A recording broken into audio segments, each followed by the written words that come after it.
Thank you, sir. And a very good afternoon, my respected teachers and all of my colleagues. Today I am here to talk to you about the introduction of cultures in language teachings.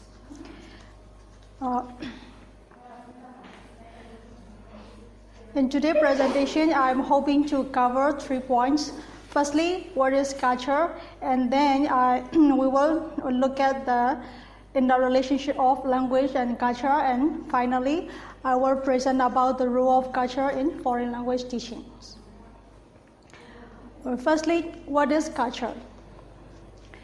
The word culture is frequently used not only language teacher but also anthropologists and scholar. But in 1992, Nimni and 1993, they said that this is not an easy question to answer, particularly in an increasingly international world. And then Kropa and Klukum found over 300 definitions of culture in their studies, which underline the difficulty and scope of the issue involved in communication and teaching about culture. So,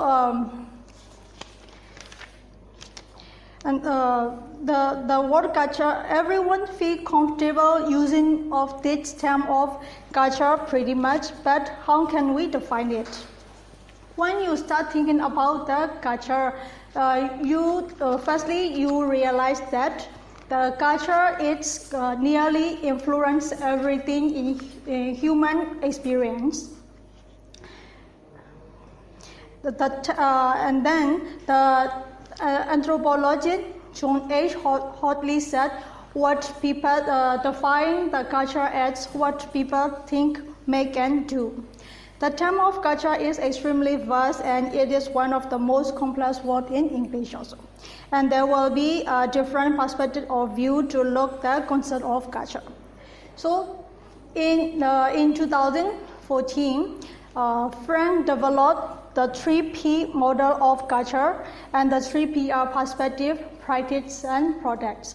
When we look at our own culture or different culture, it gets easily and more clearly he developed that model. So perspective is defined as what member of the particular culture think, feel, and value. So for example, what is important in their life and what the people of the particular culture consider which behavior is appropriate or inappropriate. And then practice.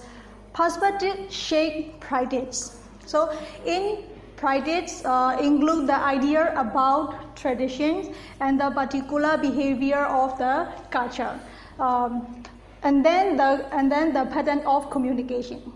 So in pattern of communication is may differ from one culture to another culture in terms of language. But not only that one, and also when we talk about some things, also what we talk about to whom and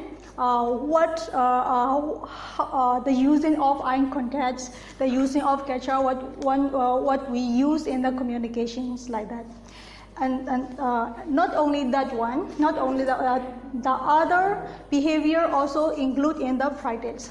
For example, formal behavior like the wedding ceremony tradition, and informal behavior like how people dress or how people eat on a day-to-day basis. And the final one is product. So there are a lot of cultural products in each and every society. So, but the food is the first cultural product when we study other culture or when we encounter other culture. For example, when we talk about Korea, so firstly we saw like kimchi or soju like that. So when we talk about the Japanese culture, firstly we saw the sushi like that. So, but not only that one, there are a lot of cultural products like literature and then music and or clothing, like that. There are a lot of cultural products in each and every society. And then in 1976, Edward G. Hall developed the cultural Einspot analogy. So it helped to the students when we look at the other culture. So it will help to the student as a tool to more clear when we study the other culture.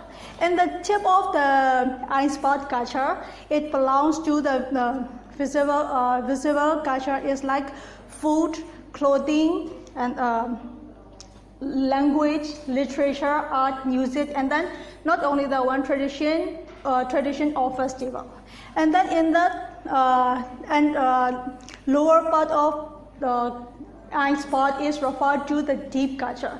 It refers to the attitudes of the particular members of the particular culture, and then their belief, and then the patterns of communication, like that. It refers to the deep culture.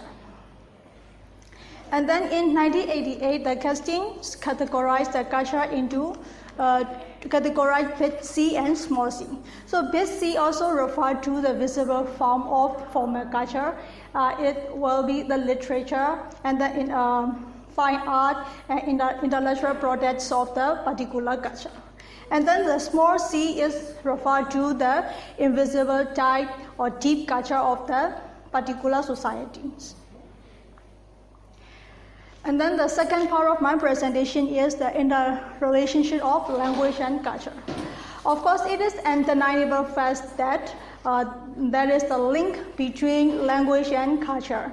So in 1994, Brown stated that a language is a part of culture and a culture is a part of language.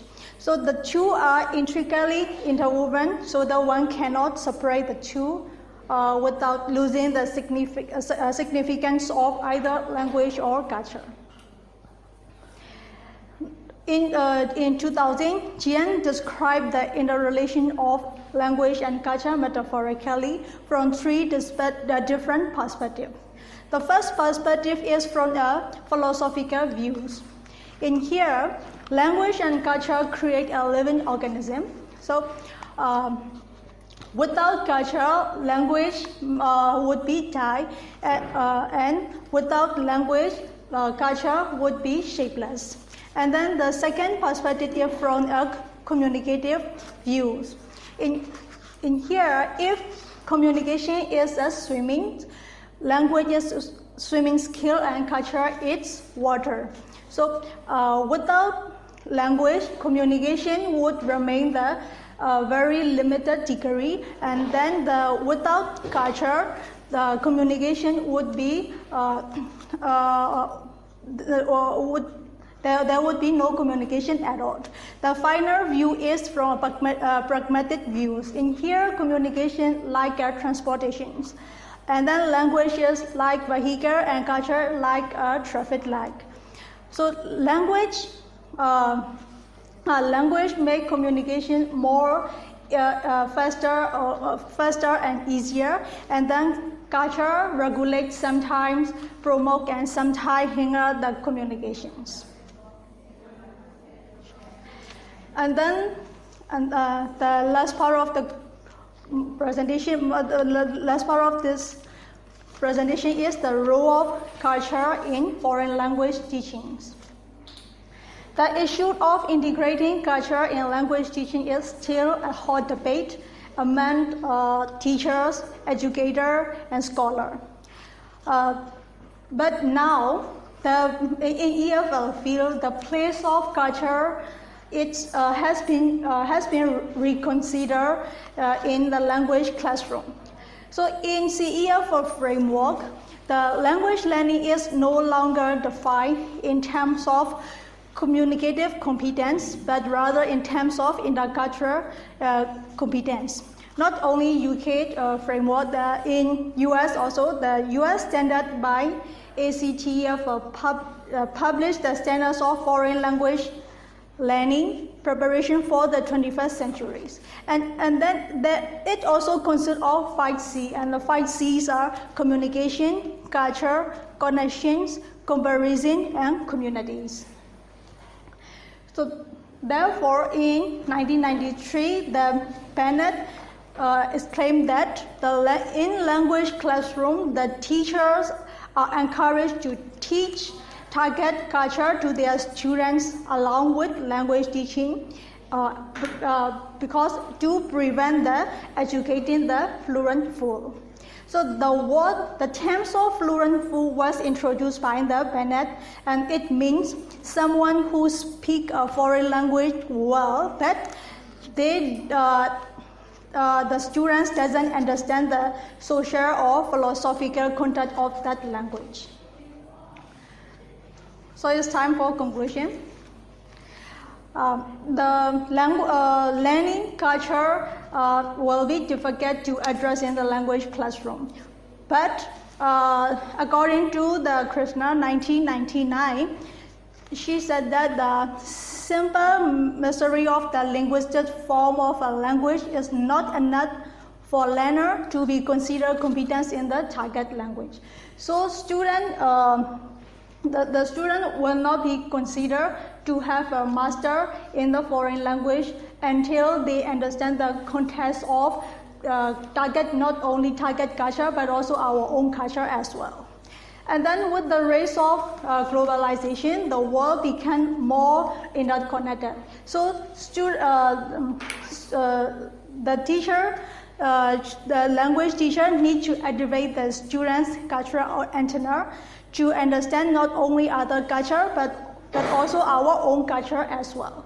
So even if the student may go or may not go to abroad, so when they communicate with other people from other culture, so they will communicate effectively and successfully, avoiding cultural conflict, cultural shock, and misunderstandings.